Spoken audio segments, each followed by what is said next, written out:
Hey everybody, what's going on? I'm starting a marathon that I'm interested in doing right now, and here we are. This is actually one of my favorite movies of all time, ever since I was a little boy, and this, to me, in my opinion, is one of the most beloved movies in history. This is pretty much Pixar's very first movie and first attempt on making their own animated version of the film, and this came out back in November of 1995, and this to me blew everybody's mind because this is kind of like a perspective like of a child and everything else. But let's cut to the chase here. Let's talk about the movie itself, though. So it's Toy Story, directed by John Lasseter, if I pronounced his name right. Starring Tom Hanks, Tim Allen, and a lot of cast members too. It's definitely quite the cast, though, even though I mentioned just two people, though. But we'll get to it later too. So let's begin.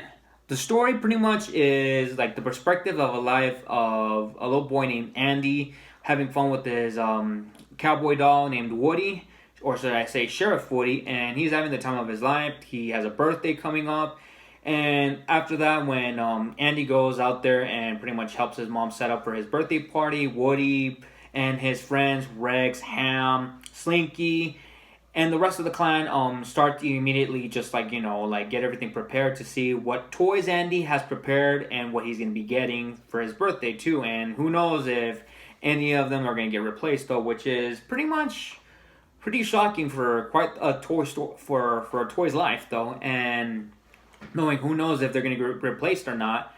And figuratively speaking, though, this is when everything completely gets twisted. Though we got a new member, a new toy coming in, which is Buzz Lightyear. Buzz Lightyear comes in and completely becomes Andy's favorite. And Woody, his jealousy immediately shows. His friends pretty much just kind of betray him and becomes more friends with Buzz Lightyear and just pretty much just say whatever to Woody. And I felt bad for Woody, though. And Woody pretty much just says, you know what, I gotta find a way in order to get Andy's attention. And he just pretty much kicks Buzz off the curve, and so the story begins to settle, though. It's quite the shocking story, though. It's just a perspective of the toy's life, what happens if they get replaced when new toys come in, and pretty much it shows here. And it's cool, though, how the way it works, though. So the story is really good.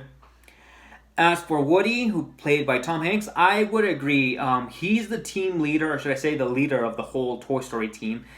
He pretty much watches over the toys, takes good care of them, looks after Slinky, Ham, Rex, Bo Peep, and everybody, including the little green soldiers, though. And yeah, he pretty much just seeks out to see what's going on with everything like that, too, and to see how everybody is functioning. And just pretty much just looks after them, though. And yeah, and he's pretty much like the beloved character also, too, of the whole team. So, and they look up to him, too. And yeah, Tom Hanks playing Woody, he's really great. We're going to start off with the supporting cast, which is Woody's team. Rex the dinosaur. Oh my god, he's awesome. His voice, though, he may look a little scary in the first time he introduced himself, but the part where he was like saying, "Rah! Are you scared?" Rex, to me, in my opinion, he's one of my favorite supporting characters in all of Toy Story. And to me, in my opinion, Wallace, if I pronounce it, Wallace, I don't know his name, but his name's going to be down here. I thought he does a terrific job, and in my opinion, he is actually one of my favorite supporting characters and one of my favorite toys in the whole Toy Story team too. But there's even more coming in to introduced, and that is Ham. Ham is also another great character that does show up too. Pretty much just giving him being Rex's best friend, and also seeking to Woody's advice and stuff like that, and just look after the whole toys, though. And to me, Ham. To me, as a supporting character, he's also a great character too. Mr. Potato Head, portrayed by Don Rickles, I loved him. He was really great. And even though he's kind of a bit of a cranky guy, and pretty much you already know why it is, because it's voiced by Don Rickles. And he, to me, is pretty much one of the funny characters. I just pretty much don't hit him because all his eyes, his arms, and everything that comes to him just pretty much just falls apart. And yeah, how the way he acts and stuff like that, it's funny, though.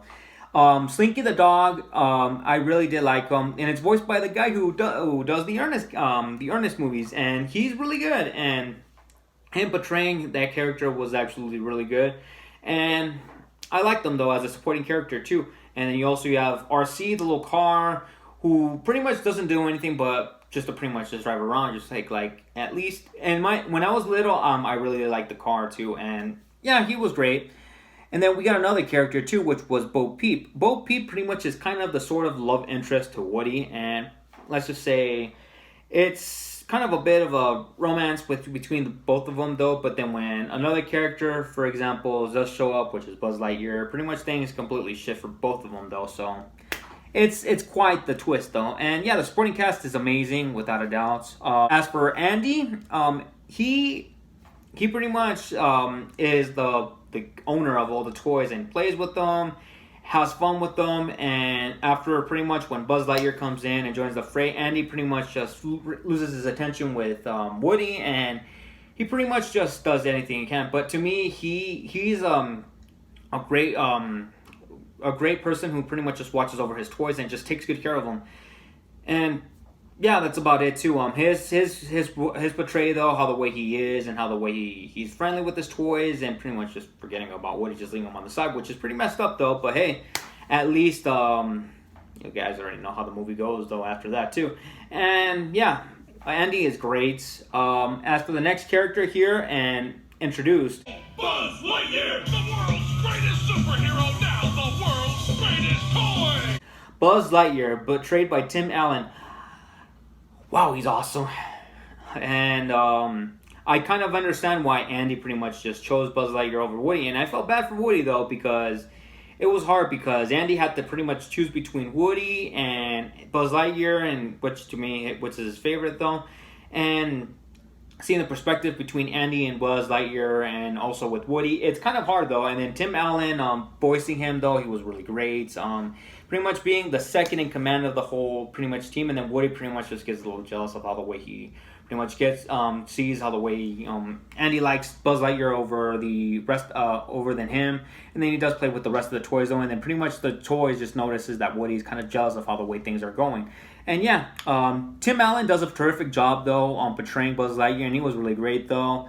And also the aliens too that also join in too. The stranger from the outside. Ooh, I love them. They were great too. They were a great supporting cast too, especially for Buzz Lightyear too, because they're part of pretty much Buzz's character too. So yeah, even though they mentioned Zurg though, which we'll get to in the next review too. Oh yes, the villain of this movie. Where are your rebel friends now? Sid.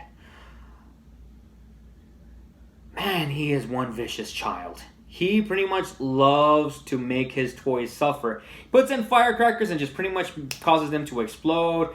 And then how the way he transforms those poor toys, a baby inside a spider, metal spider legs and stuff like that, and then a Barbie's legs with a huge fish hook.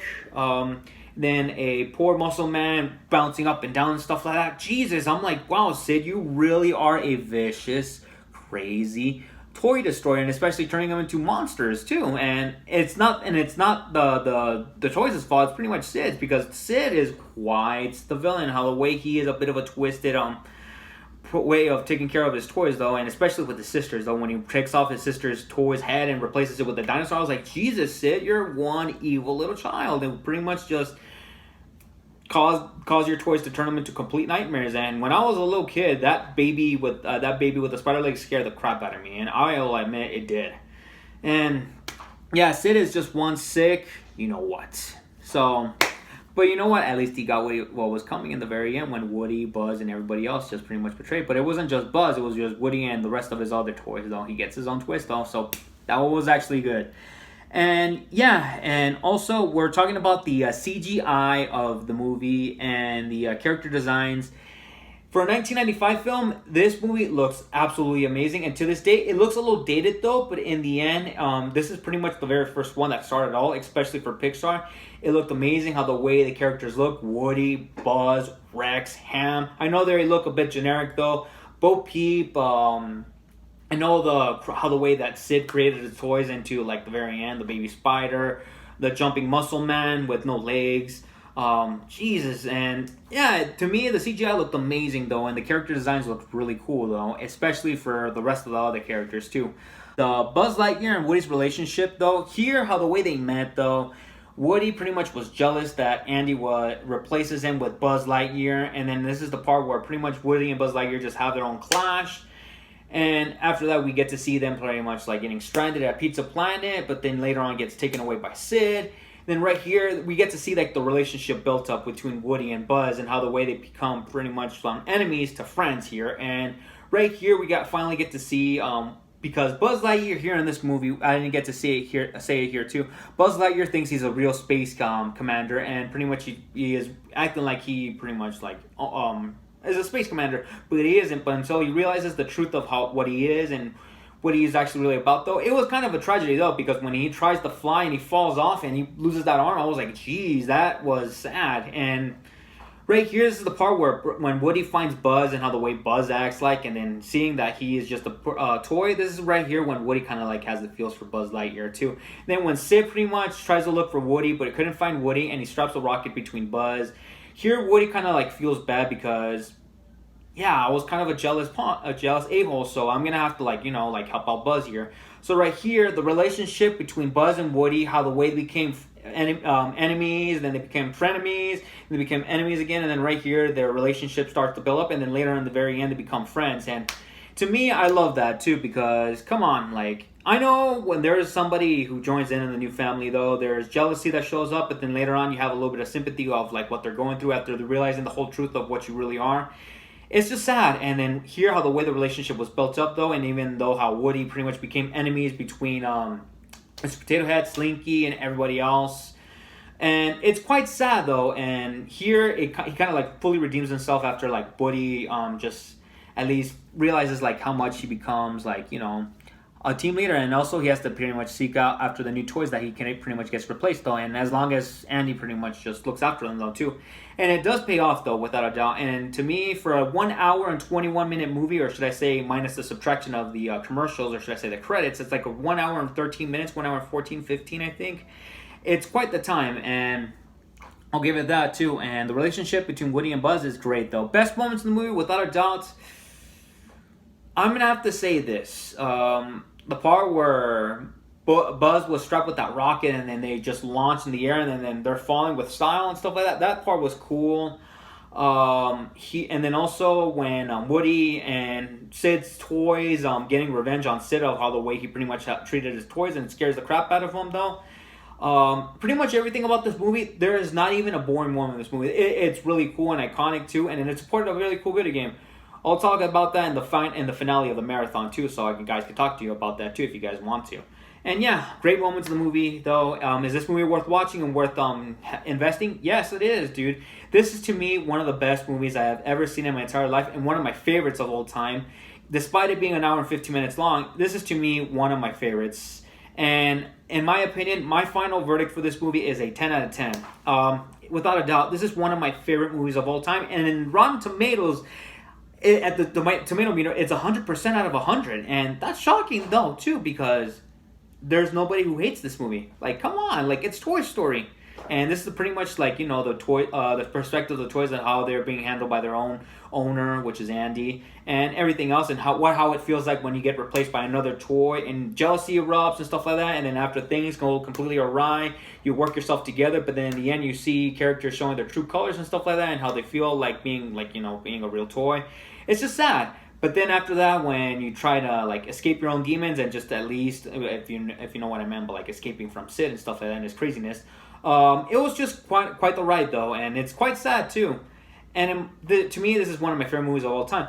But it's not the real best movie of all time, because there's a sequel that follow up the next 4 years, and it took them 4 years to make the sequel for it too. Unlike Toy Story 3 though.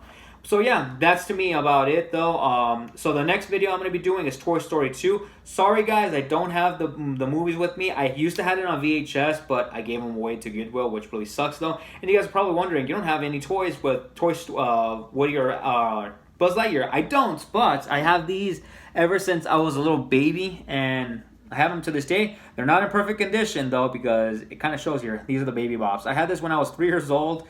I have it here in my closet over here, and I have the other one over here when I was like 5 years old. I kept these, and yeah, quite the toys though. And yeah, it kind of sucks that I give away my Woody and Buzz Lightyear though, which kind of makes me feel sad. But I give them to my cousin though. I don't know what she did to him, especially her son, so now I kind of feel bad. But what can I do?